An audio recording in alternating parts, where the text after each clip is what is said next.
നമസ്കാരം. ഇപ്പോൾ മിക്ക വീടുകളിലും പരീക്ഷാ ചൂടാണ്. കുട്ടികളെക്കാൾ കൂടുതൽ ടെൻഷൻ മാതാപിതാക്കൾക്കാണോ എന്ന് തോന്നിപ്പോകുന്ന അവസ്ഥ.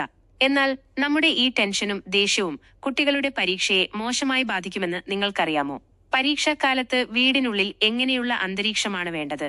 മാതാപിതാക്കൾ ശ്രദ്ധിക്കേണ്ട ചില പ്രധാന കാര്യങ്ങൾ ഇന്ന് നമുക്ക് ചർച്ച ചെയ്യാം. 1.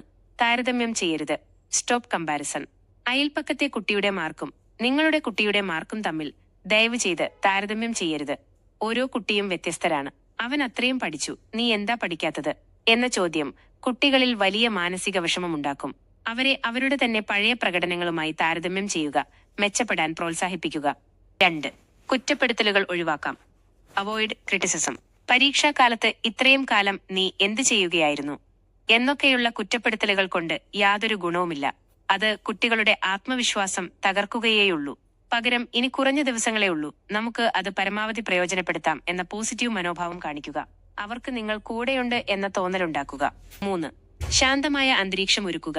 Create A calm environment. കുട്ടികൾ പഠിക്കുമ്പോൾ വീട്ടിൽ TV വെക്കുന്നതോ ഫോണിൽ ഉച്ചത്തിൽ സംസാരിക്കുന്നതോ ഒഴിവാക്കുക. വീട്ടിൽ എല്ലാവരും പഠനത്തിന് അനുകൂലമായ ഒരു സാഹചര്യം ഒരുക്കി നൽകണം.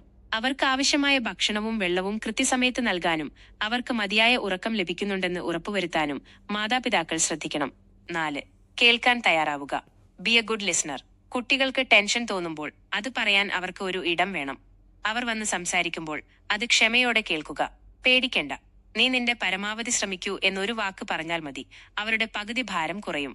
മാർക്കിനേക്കാൾ വലിയ വില നമ്മൾ അവർക്ക് നൽകുന്നുണ്ടെന്ന് അവർക്ക് തോന്നണം. പരീക്ഷ വെറുമൊരു പരീക്ഷ മാത്രമാണ്, ജീവിതമല്ല. മക്കളുടെ വിജയത്തിന് നിങ്ങളുടെ പിന്തുണയാണ് ഏറ്റവും വലിയ ഊർജം. ഈ വീഡിയോ പരീക്ഷയുള്ള കുട്ടികളുടെ മാതാപിതാക്കൾക്ക് ഷെയർ ചെയ്യുക. എല്ലാവർക്കും മികച്ച വിജയം ആശംസിക്കുന്നു.